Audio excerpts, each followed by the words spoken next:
toi? Ça va. C'est l'État qui devrait être ici.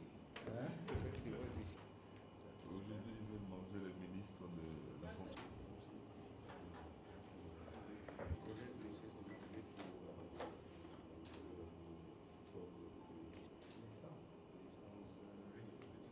C'est pas chez moi, mais c'est. Mais Dilma Rousseff, finalement, elle part. Oui, elle va partir. Oh. Cette étape est plus grave. Bonjour, c'est le gouverneur, bonjour.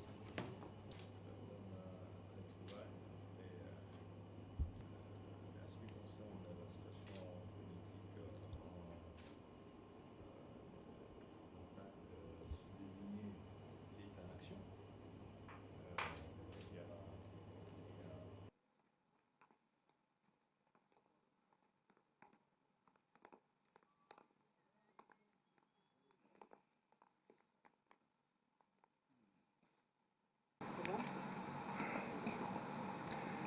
Merci. La réunion de la Troïka ce matin s'est tenue sous la présidence, comme d'habitude, du Premier ministre, Monsieur le Premier ministre.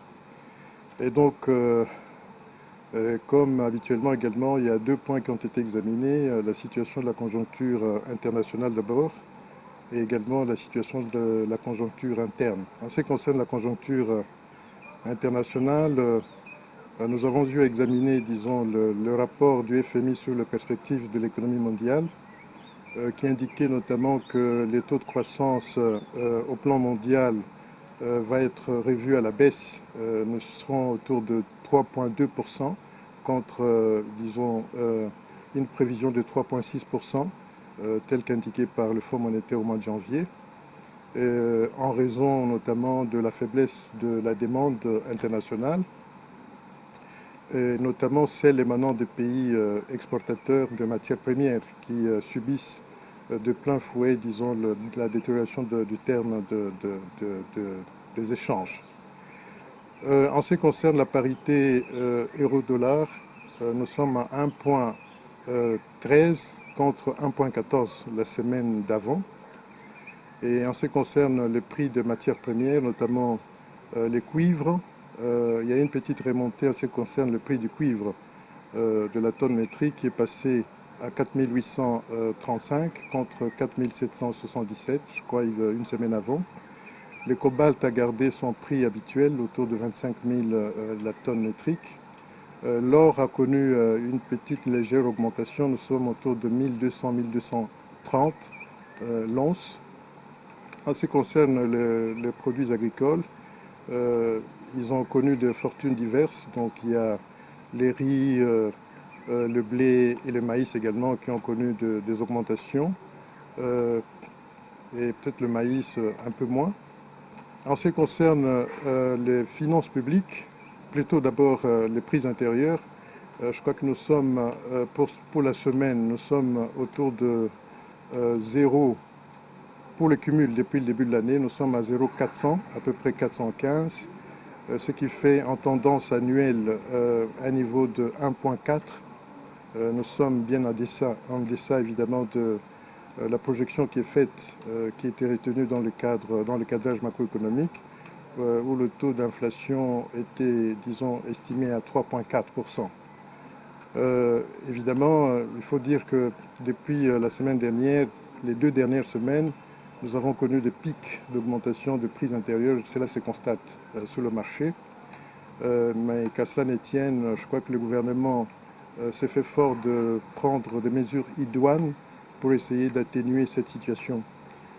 En ce qui concerne les taux de change également et les reflets également de ce qui se passe, reflètent également ce qui se passe sur le marché des prix intérieurs.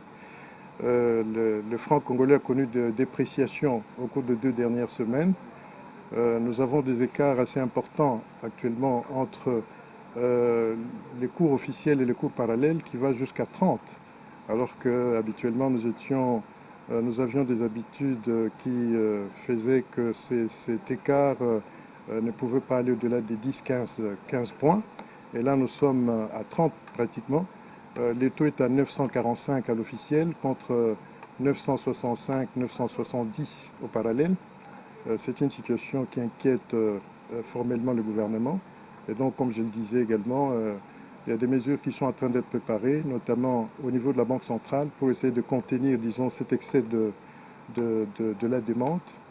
La Banque centrale est intervenue à 2 reprises avec un montant de 50 millions de dollars américains.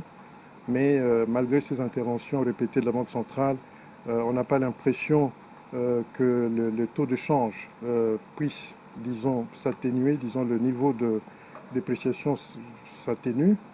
Et évidemment, nous allons essayer de coupler, disons, cette intervention, ces interventions de la Banque centrale avec d'autres types de mesures. Je suis en train de penser, disons, à la révision notamment du coefficient de la réserve obligatoire et pourquoi pas également revoir un peu les taux directeurs de la Banque centrale pour essayer de donner, disons, plus d'attraction au placement libellé à monnaie nationale. En ce qui concerne les finances publiques, nous avons, je crois, le mois de mars s'est terminé avec un léger excédent, mais depuis le début de l'année, nous avons un déficit de 72 milliards, ce qui est très important, alors que l'année dernière, en 2015, nous avions des excédents de près de 63 milliards. En ce qui concerne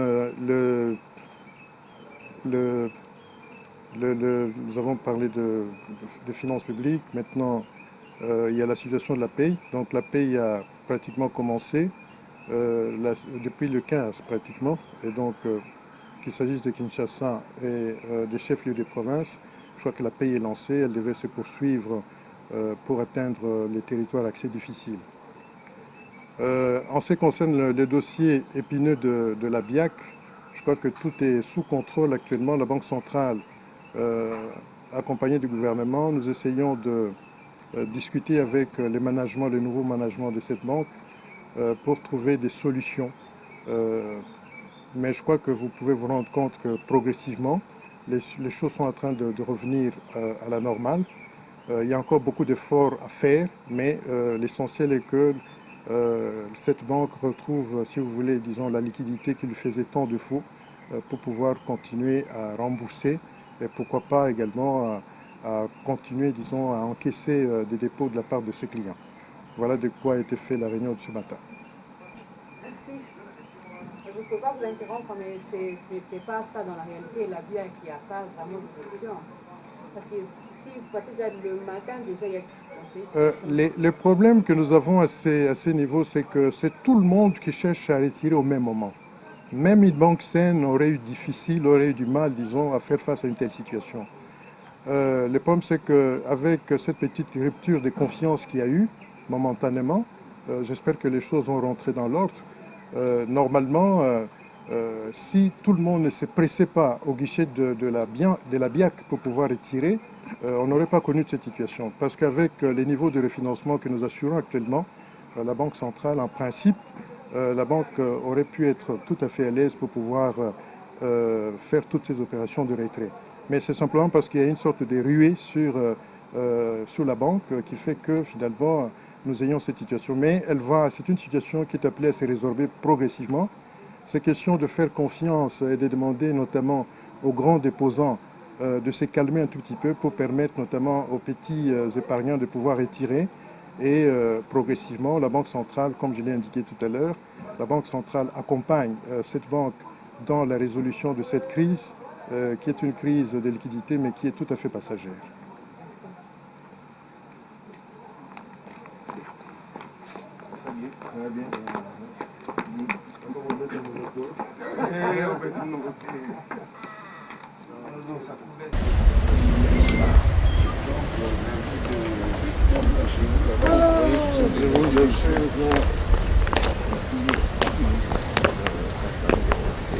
Ouais, c'est quoi tout prévenu, hein?